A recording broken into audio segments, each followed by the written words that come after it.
حدیث طیبہ میں آتا ہے کہ رسول اللہ صلی اللہ علیہ وسلم، حضرت سلمان فارسی رضی اللہ تعالیٰ عنہ کی روایت ہے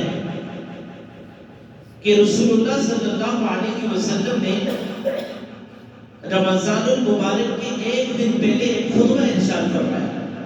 وہ خطبہ میں پڑھ دیتا ہوں کہ اس میں آپ صلی اللہ علیہ وسلم نے صحابہ کو کیا نصیحت کی تھی، وہ ہم سب کے لیے نصیحت ہے.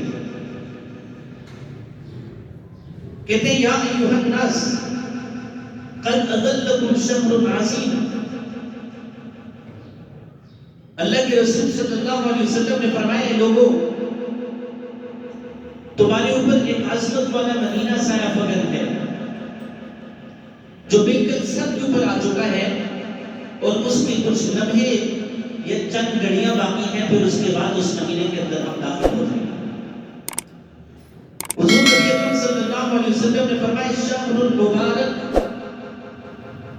یہ وہ مہینہ ہے جو برکتوں والا ہے. شہر فیہ لیلۃ خیر من الف شہر، یہ وہ مہینہ ہے جس میں ایک ایسی رات ہے جو 1000 مہینوں سے بہتر رات ہے. جعل اللہ صیامہ فریضہ وقیام لیلہ تطوعا، کہ اللہ رب العزت نے اس کے دن پہ روزہ رکھنے کو فرض قرار دیا ہے، اور اس کی رات میں قیام کرنا، نماز پڑھنا، اس کو اللہ رب العزت نے تطوع سنت قرار دیا، یعنی تراویح. حضور نبی اکرم صلی اللہ علیہ وسلم نے فرمایا من تقرب فیہ بخصلۃ من الخیر کان کمن ادى فریضۃ فیما سواہ، کہ جو آدمی اس میں ایک نفل ادا کرتا ہے، کوئی ایک نیک کام کرتا ہے، اللہ رب العزت اس کے اجر کو بڑھا کر کے ایسا کر دیتے ہیں جیسے غیر رمضان میں وہ فرض ادا کرتا ہے. اور ومن ادى فریضۃ فیہ کان کمن ادى 70 فریضۃ فیما سواہ، کہ جو رمضان کے مہینے میں ایک فرض ادا کرتا ہے، اللہ رب العزت اس کو 70 فرائض ادا کرنے کا ثواب عطا فرماتا ہے. حضور نبی اکرم صلی اللہ علیہ وسلم نے فرمایا وَهُوَ شَهْرُ الصَّبْرِ، یہ صبر کا مہینہ ہے. وَالصَّبْرُ ثَوَابُهُ الْجَنَّةُ، اور صبر کرنے کا جو بدلہ ہے وہ اللہ رب العزت نے جنت کی صورت میں رکھا. حضور صلی اللہ علیہ وسلم نے فرمایا وَالشَّهْرُ الْمُوَاسَاةُ، یہ مواسات کا مہینہ ہے، غم خواری کا مہینہ ہے، ایک دوسرے کے ساتھ ہمدردی کرنے کا مہینہ ہے. وَالشَّهْرُ يُزَادُ فِيهِ رِزْقُ الْمُؤْمِنِ، اور یہ وہ مہینہ ہے جس میں اللہ رب العزت مومن کے رزق کو زیادہ کر دیتے ہیں. مَنْ فَطَّرَ فِيهِ صَائِمًا كَانَ لَهُ مَغْفِرَةً لِذُنُوبِهِ وَعِتْقُ رَقَبَتِهِ مِنَ النَّارِ. اللہ کے حبیب صلی اللہ علیہ وسلم نے فرمایا کہ جس آدمی نے کسی صائم کی روزہ دار کی افطاری کروائی، یہ اس کے لیے اس کے گناہوں کی مغفرت کا سبب بنے گا. وَعِتْقُ رَقَبَتِهِ مِنَ النَّارِ، اور اللہ تعالیٰ اس کی گردن کو جہنم سے آزادی کا سبب بنے گا.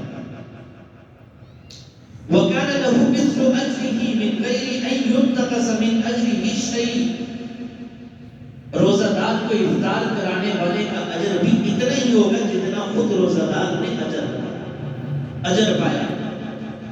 اس کے جو روزہ رکھنے کے اندر جتنا ثواب تھا، جس آدمی نے اس کی افطار کروایا اس کے اجر، اس کو بھی اتنا ہی اجر دیا جائے گا بغیر کسی کمی کے.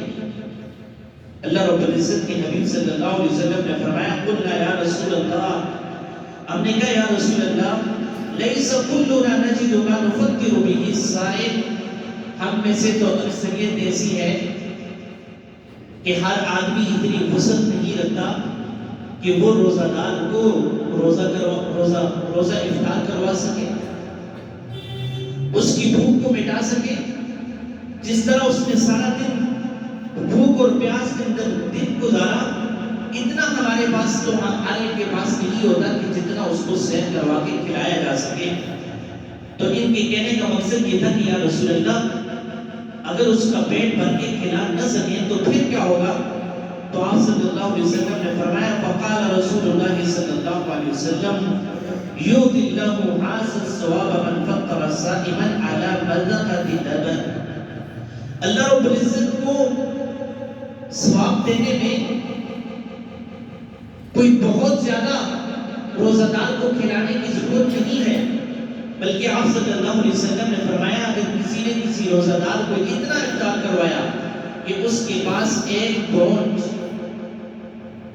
دودھ کے تھے، وہ دودھ اس نے اس کو پیش کر دیا اور اس سے اس نے روزہ افطار کروا دیا، اللہ رب العزت اس کو بھی اتنا ہی اجر عطا فرمائے. او تمرتن، یہ دودھ نہیں ہے، اس کے پاس ایک کھجور ہے، وہ کھجور بھی اس کو پیش کر دے تو اس کو بھی اللہ رب العزت اتنا ہی اجر عطا فرمائیں گے.